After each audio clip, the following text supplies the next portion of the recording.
Selamat datang di Broscast. Bram Reza Rivo ngobrol santai di di podcast. Yeay!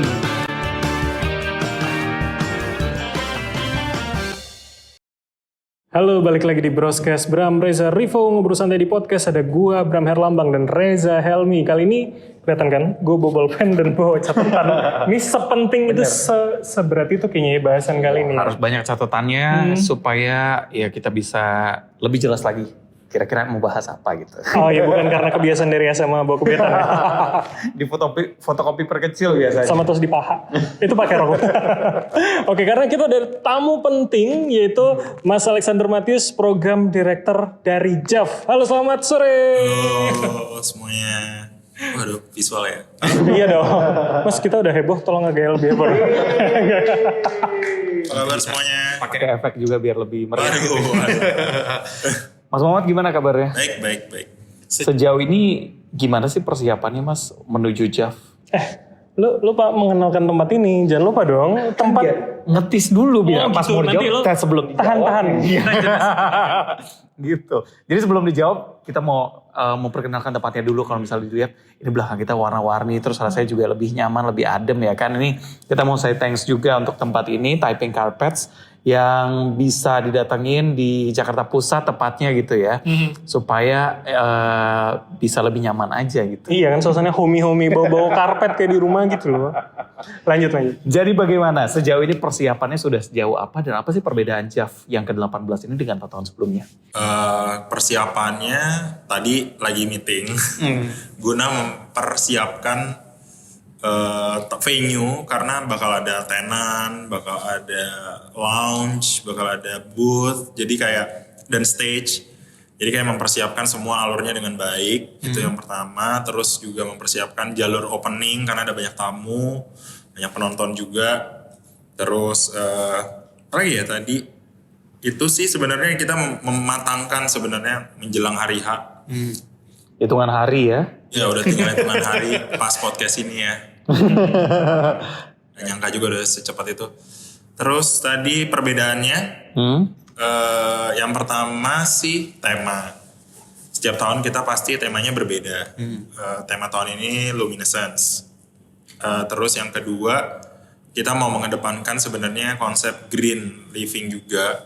Jadi kemungkinan nanti akan ada pemilahan sampah, kemudian kita mereduksi pencetakan tiket, terus juga ada spot untuk isi air minum, terus juga apa lagi ya? Terus yang ketiga kita punya program baru namanya Nocturnal.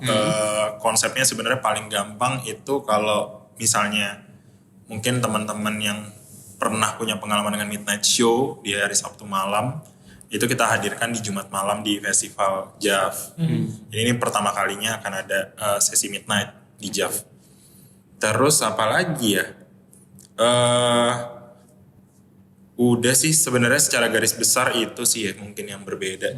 Tapi yang saya dengar ini, hal yang baru paling 2 tahun terakhir adalah apa sih istilahnya menciptakan ruang baru untuk sinias yang baru yang belum pernah di JAV itu loh. Saya dengar itu, benar nggak sih? Iya, dari tahun lalu kami buat program namanya Emerging. Emerging ini dikhususkan untuk pembuat film yang belum pernah ada di JAV sebelumnya. Tujuannya adalah untuk memperkenalkan sekaligus juga showcasing mereka gitu ya.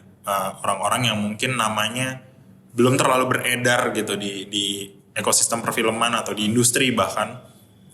Supaya tujuannya adalah mereka bisa bertemu dengan penonton sejak karya-karya mereka sejak awal, kemudian bisa bersinggungan juga dengan pelaku industri yang kemudian hadir di JAV dan nonton film mereka. Jadi mereka punya kesempatan untuk networking, mungkin diajak kerjasama gitu.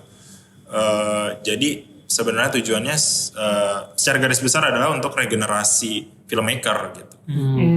Sih. Berarti yang tampil atau kemudian sudah masuk dalam kategori itu di tahun kemarin itu tidak bisa ikut lagi di tahun ini ya? Karena baru pertama kali tadi itu ya syaratnya ya. Syaratnya itu.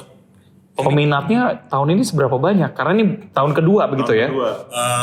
Kalau peminatnya sih sejauh ini tadi baru ngecek lagi sih ngupdate tiket udah berapa sih gitu. Untuk jadi kami membagikan ada 10 filmmaker, 10 film kami bagi dari menjadi 2 kompilasi. Jadi masing-masing kompilasi ada 5 film. Itu semuanya udah sold out. Jadi kayak cukup Luar Banyak juga peminatnya ternyata ya. Udah sesuai ekspektasi nggak sih? Atau apa yang terjadi di sekarang itu ternyata kalau menurut Mas sebagai program director polanya beda dengan tahun yang kemarin gitu? Sebenarnya sih secara program sebenarnya programnya JAV itu sebenarnya dari tahun ke tahun sebenarnya udah kuat. Gitu. Nah cuman kita juga bukan festival yang kita bikin apa yang baru tahun depan ya. Nah nggak ada tuntutan seperti itu karena sebenarnya justru kebaruan-kebaruan ini munculnya sangat cair. Jadi misalnya kita lagi ngobrol, seru juga kali ya kalau ada program Midnight, udah muncul aja. Jadi memang nggak pernah ada. Jadi justru kita kayak secara program itu udah kuat, tinggal ada dalam setahun itu misalnya kita ke festival apa dan segala macam muncul ide apa. Ya udah tinggal kita cemplungin aja.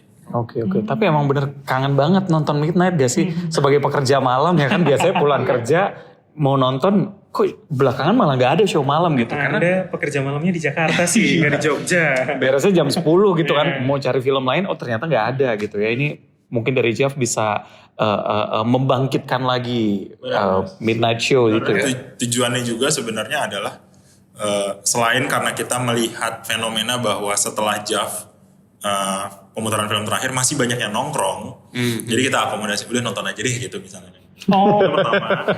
Yang kedua juga sebenarnya peminat film genre khususnya horor di Indonesia cukup banyak. Betul. Dan yang ketiga lebih kayak tadi sih sebenarnya adalah ini kan budaya yang hilang sebenarnya. Kita pengen ada lagi gitu. Jadi kita pengen menciptakan ini lagi supaya harapannya adalah ketika misalnya mungkin marketnya terlihat memang masih ada nih. Jadi bioskop kemudian bisa mempertimbangkan ulang untuk mengadakan kultur nonton itu lagi gitu. Oke. Ini menarik juga sih karena kalau aku nggak salah tuh salah satu studio ini kan bikin termasuk efisiensi ya kan. Jadi jeda antar film tuh dipersingkat cuma 15 menit. Yang sebelum itu bisa 30 menit sampai 45 menit. Dengan adanya kebiasaan-kebiasaan baru ini harapannya kebiasaan lama juga balik lagi termasuk Midnight. Gue sih termasuk yang kangen ya nonton Midnight ya. Karena beberapa film bisa tayang lebih dulu di weekend itu. Gitu dibandingkan kalau film luar biasanya kan tayang hari Rabu, film Indonesia tayang hari Kamis, kita bisa nonton di hari Sabtunya untuk Midnight Show itu. Apalagi sekarang ada IG Story kan, jadi mana yang duluan? Mas, tapi ini aku tertarik kalau tadi semoga nggak salah penyebutannya, luminescence itu tema yang kemudian diangkat hari ini. Aku mencari bahasa Indonesianya adalah pendara. Apa yang sebetulnya ingin disampaikan? Kalau bicara soal pendaran, aku baca paling nggak sinopsisnya sedikit dari press release gitu, katanya ingin menunjukkan kekuatan Asia gitu. Apakah jangan-jangan melawan orientalisme Barat yang menggambarkan Asia turunnya kuning? Ya sebenarnya lebih ke kalau kita lihat kan pendaran tuh biasanya kita dalam posisi yang gelap, kemudian kita nyalain terus ada cahaya yang kemudian kayak masuk gitu ya, merambat gitu dan sebenarnya itu yang kemudian pengen dimasukkan dalam positioning JAV dan positioning film Asia di dalam lanskap film global. Bahwa pelan-pelan nih Asia kemudian menghasilkan cahaya yang kemudian perlahan-lahan masuk dalam skema industri film global gitu. Termasuk bahkan festival-festival besar gitu yang kemudian udah mulai banyak nih film Asia yang kemudian ditampilkan di festival. Lalu juga positioning JAV sebenarnya juga ingin posisi bahwa JAV ini juga menjadi cahaya yang penting untuk kalau kita merangkum soal perfilman Asia, apa yang terjadi di Asia gitu sih sebenarnya. Jadi harapannya supaya penonton, khususnya penonton film Indonesia tentunya, itu bisa melihat cahaya-cahaya Asia ini di JAV gitu. Khususnya. Jadi mereka terlibatlah dalam percakapan-percakapan film Asia dalam kurun waktu setahun belakangan juga. Mas, yang dimaksud apa yang terjadi di Asia, apakah kemudian yang menjadi tren kebanyakan di Asia, atau kemudian menangkap gejolak sosial masyarakat yang sedang terjadi misalkan, atau seperti apa? Sebenarnya utamanya pasti soal apa yang dibicarakan di film. Itu pasti karena kan kita festival film yang kemudian memang secara fokus apa sih kemudian yang sedang terjadi di perfilman Asia gitu. Kebetulan juga beberapa dari kami kan memang filmmaker juga gitu. Terus juga kita nggak bisa mengabaikan bahwa apa sih sebenarnya yang terjadi gitu dalam konteks di luar film. Misalnya Jeff selalu kayak berupaya untuk ikut dalam percakapan-percakapan hari ini soal apa yang terjadi dalam kondisi sosial politik mungkin dalam landscape khususnya di Indonesia gitu. Tahun lalu kita secara spesifik memang bikin satu program khusus untuk sepak bola karena itu nggak jauh dari Kanjuruhan waktu itu. Oh iya. Jadi kami kemudian memutarkan beberapa film yang filmnya berisi soal supporter. Jadi soal kehidupan supporter di Indonesia dan segala macamnya. Nah tahun ini memang ada satu kayaknya baru beberapa bulan atau beberapa minggu belakangan kita ngobrolin soal membuat sesuatu soal Palestina. Jadi mungkin akan ada pemutaran film yang khusus ngobrolin soal isu itu, isu Palestina, terutama soal perang gitu ya. Itu di stage nanti, ada di stage juga. Jadi memang mostly memang percakapannya memang soal film, tapi kita juga selalu bercakap soal apa sih yang terjadi di Asia. Karena film itu kan juga kadang-kadang bisa jadi cerminan juga gitu sebenarnya. Bisa jadi sesuatu hal yang bisa jadi sesuatu hal yang kemudian menginspirasi atau memberikan mungkin orang yang nggak tahu jadi tahu itu dari film. Cara paling mudahnya gitu. Oke. Jadi kami pengen memaksimalkan itu juga sih dan menghadirkan percakapan-percakapan itu. Nah, ini kan yang masuk dalam daftar di Jeff sendiri kan ada ratusan film ya. Proses kurasinya seperti apa sih Mas? Biasanya kami buka submission. Tahun ini ada 650-an kalau nggak salah film.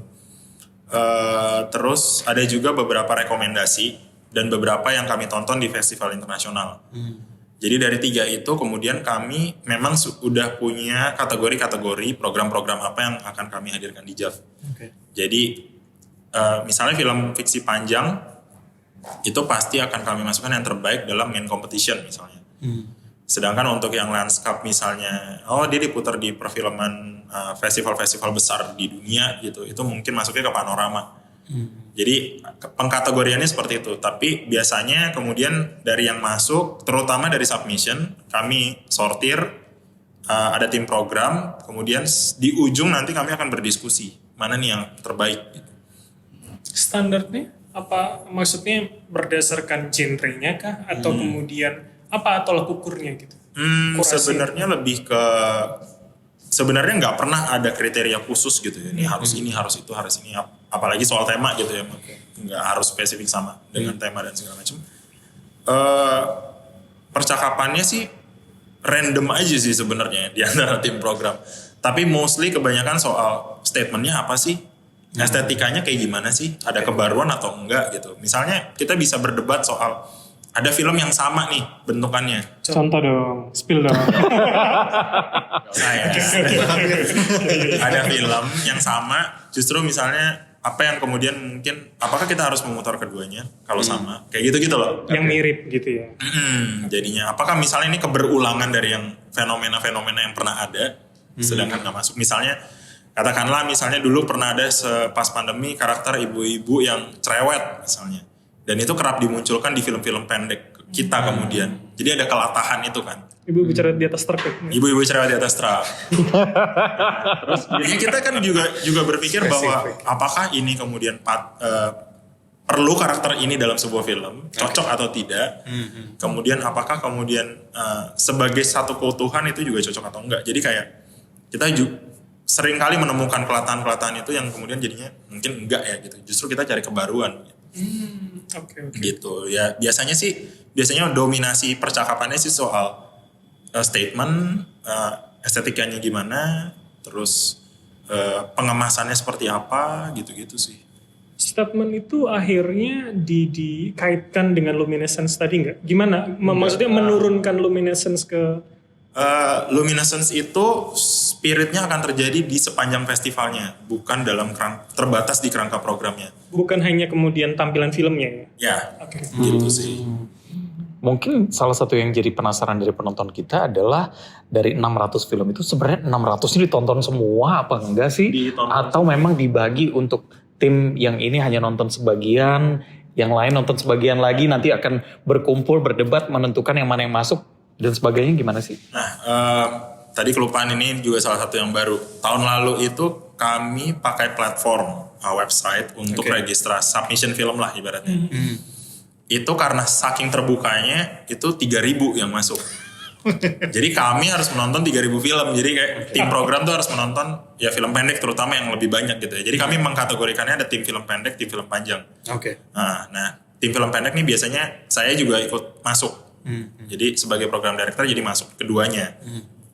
Nah, terus dari situ kemudian belajarlah. Nggak mungkin nih dibuka 3.000, sedangkan kami cuma berlima orangnya. Oke.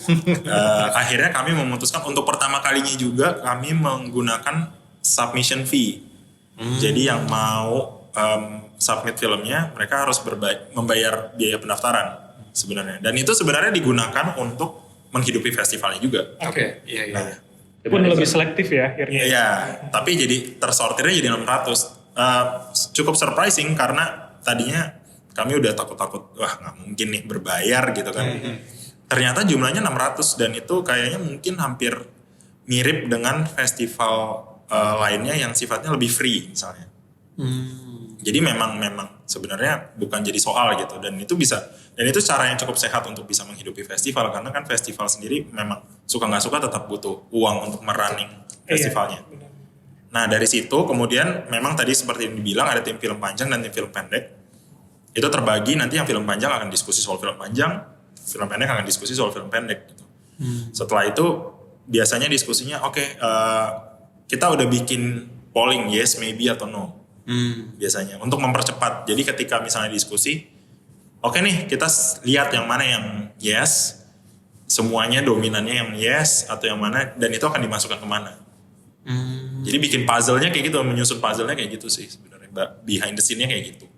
Oke. Butuh waktu berapa lama untuk proses penentuan itu?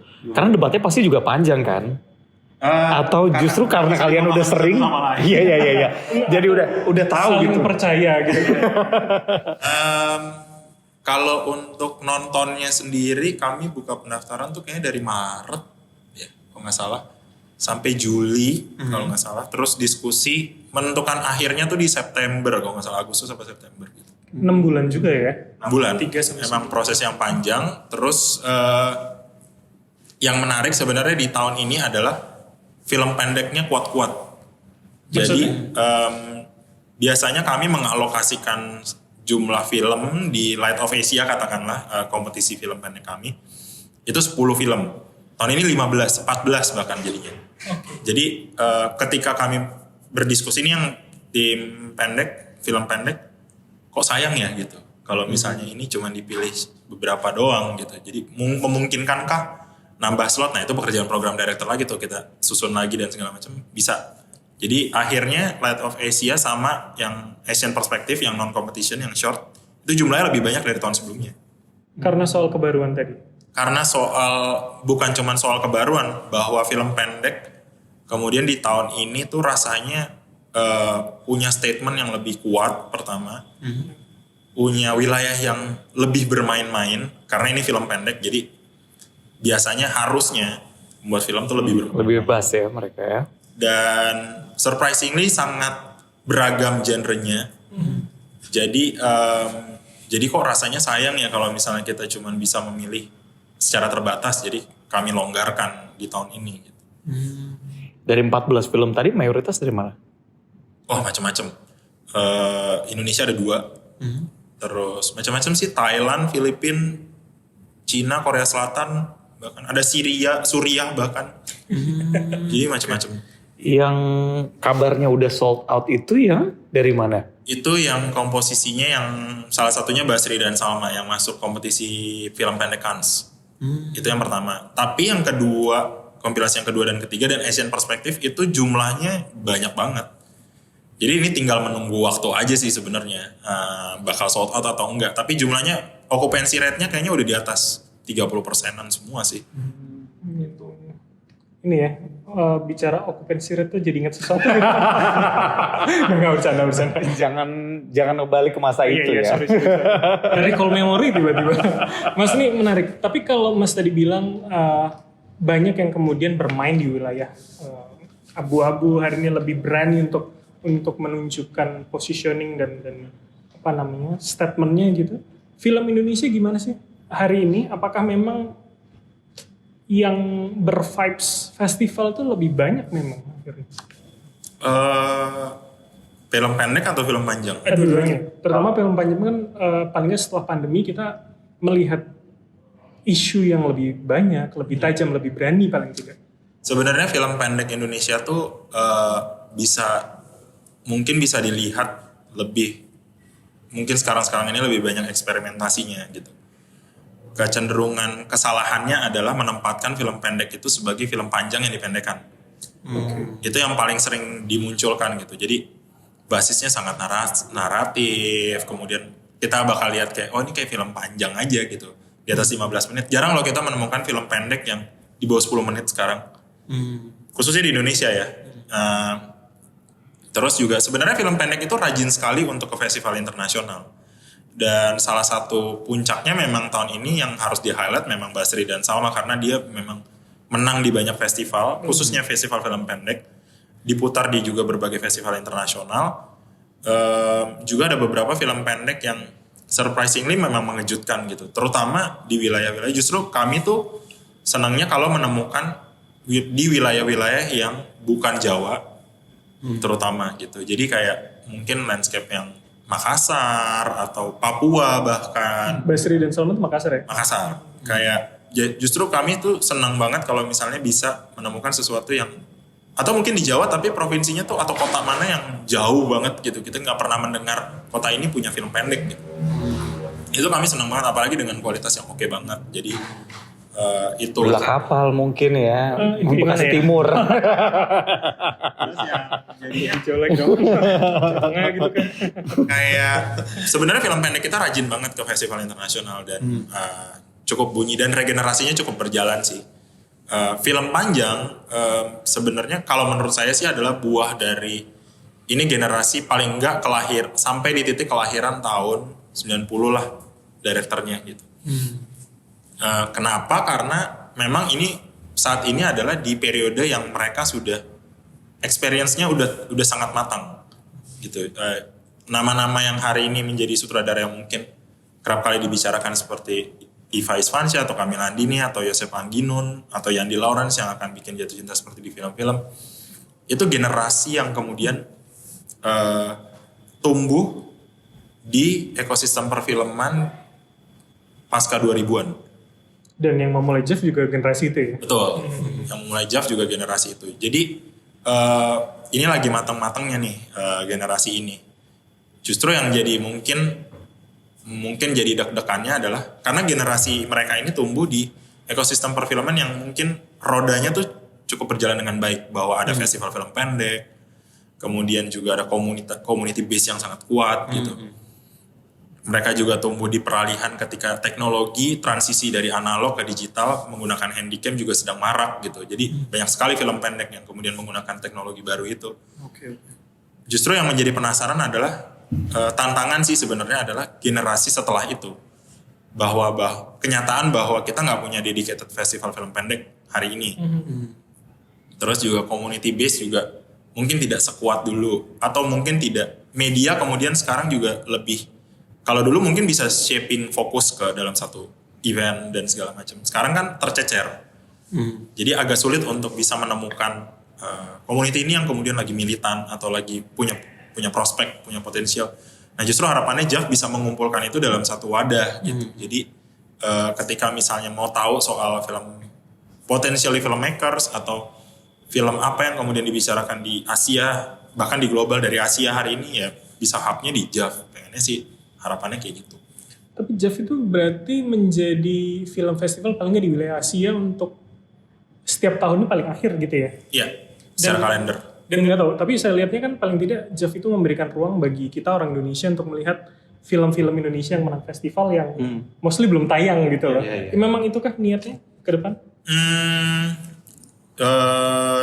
Sebenarnya nggak niatan ya kayaknya. Jadi lebih ke, tapi itu yang terjadi bahwa sebenarnya kan sinergi itu jadi ada karena kepercayaan filmmaker juga ke festivalnya.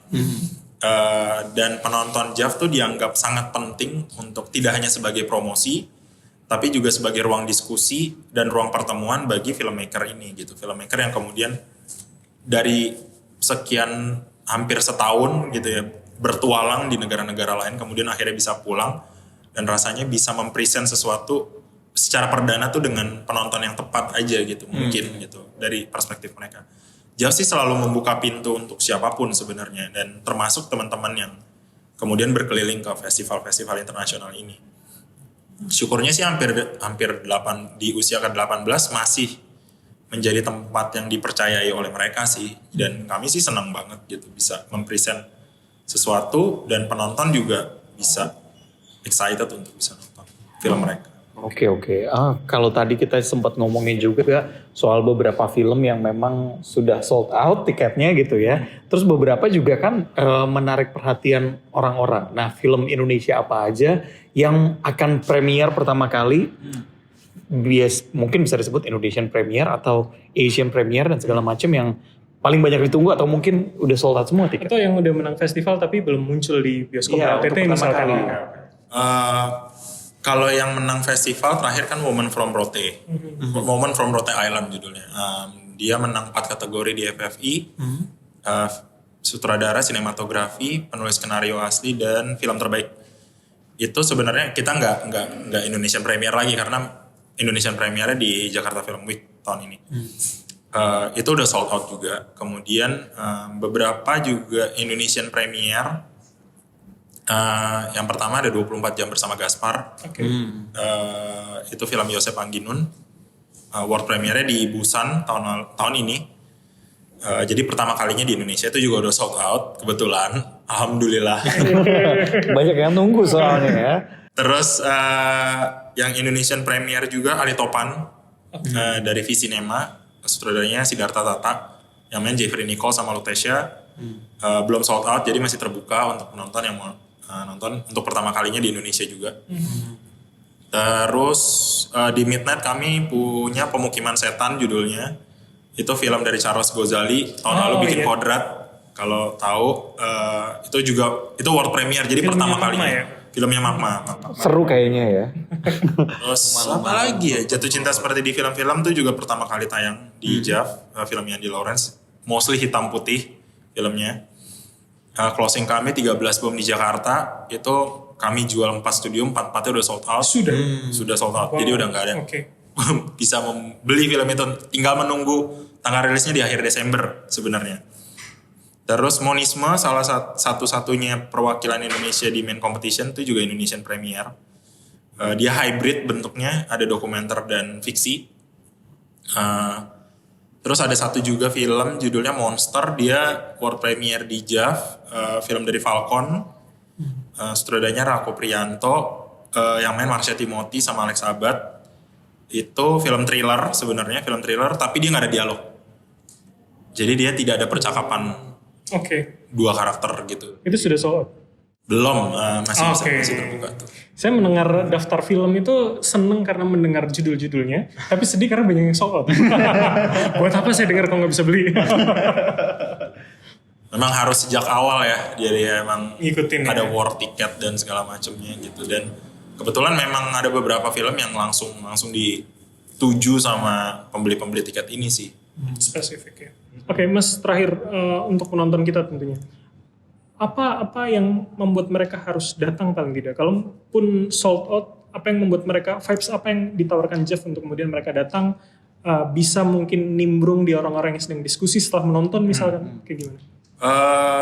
Sebenarnya JAV, kalau datang ke JAV itu nggak ada ruang yang terpisah, nggak ada sekat antara pembuat film, penonton, jadi memang udah ngumpul di situ. Mungkin kalian bisa ketemu artis lagi nongkrong, terus ngobrol tiba-tiba. Dan duduk bawah gitu. Iya, bisa saling selonjoran atau misalnya tiba-tiba ada sutradara-sutradara terkenal, kalian bisa tiba-tiba lagi ke WC ketemu gitu, jadi ngobrol gitu dan segala macam. Jadi kita nggak pernah ada sekat antara filmmaker lah, ada kasta antara filmmaker, penonton, industri dan segala macam. Memang sama-sama orang yang mencintai film, semua sama di JAV gitu. Dan kita bukan festival yang red carpet banget. Kalian mau datang pakai sendal jepit kayak apa kayak itu welcome aja. Terus akan ada banyak tahun ini sih sebenarnya kalau kalian suka film, mungkin kesempatan untuk eksperimentasi tontonan juga gitu, karena ada banyak banget film yang berbeda satu sama lain. Dan kalau kalian mencari sesuatu yang baru bisa ke JAV juga untuk kayak kalau ada tontonan dan segala macam. Terus juga di tahun ini kami juga punya show musik di dalam bioskop bersama Efek Rumah Kaca. Yang sekalian memutarkan video klipnya, dan juga persinggungan sama musik sebenarnya cukup lumayan tahun ini karena selain ada Efek Rumah Kaca, ada satu film judulnya Rhapsody, itu dari lagunya Lale Ilmanino. I see. JKT48. Wah. Gue suka banget ya. Iya. Gitu. Jadi ya sebenarnya vibes-nya tuh justru kayak khususnya mungkin yang non Jogja jadi beneran ke festival, beneran berasa festivalnya karena kayak kalian harus fokus di situ aja gitu kan sebenarnya, sekalian jalan-jalan dan segala macam. Mungkin kalau yang base-nya di kota itu kan bisa kemana udah tahu. Tapi kalau misalnya yang non Jogja datang ke kotanya, nikmatin festivalnya juga, berinteraksi sama orang baru. Justru kalian kalau mau networking juga ini kesempatan yang tepat karena kalian akan bertemu dengan banyak orang, dengan banyak profesi di sini. Terus kalian bisa nonton film, talks, ada workshop juga. Jadi semuanya yang berkaitan dengan film akan di-pool selama 8 hari ini sih. Oke. Keren. Menarik ya, tapi salah satu highlight yang sempat gue ambil adalah mengenai nggak red carpet banget gitu. Karena kalau ngomongin karpet pasti datangnya ke typing carpets gitu ya. Kalau misalnya butuh mungkin untuk Jav tahun depan desain yang lebih gimana, kita punya banyak pilihan desain di sini. Ini Reza gini jago ya. Terakhir Mas Mamat mungkin bisa dijelasin Jav ini kapan sampai kapan, terus beli tiketnya gimana, itu pasti penasaran. Jav ke-18 akan berlangsung dari hari Sabtu ini. Sabtu pas di tag ini 25 November sampai tanggal Sabtu juga 2 Desember. Pembelian tiket di Tix Events namanya, itu di platformnya Tix ID, bisa dari websitenya, bisa dari aplikasi. Terus juga ada beberapa pemutaran atau aktivitas yang sifatnya free, itu langsung aja ke Linktree yang ada di bio Instagramnya Jav. Sekali lagi terima kasih Mas Mamat Alexander Matius, program direktur dari Jav. Dan jangan bosan kalau tahun depan kita ngomong lagi, saya pengen denger apa tema dan juga kejutannya tahun depan. Siap. Thank you, dan buat para pendengar kita, jangan lupa tulis komentar kalian gimana episode ini, dan kira-kira apa film atau kemudian event soal film yang perlu kita bahas di episode mendatang. Oke, kalau begitu saya Reza Helmi pamit. Dan saya Bram Herlambang, sampai ketemu di episode mendatang. See you! Bye.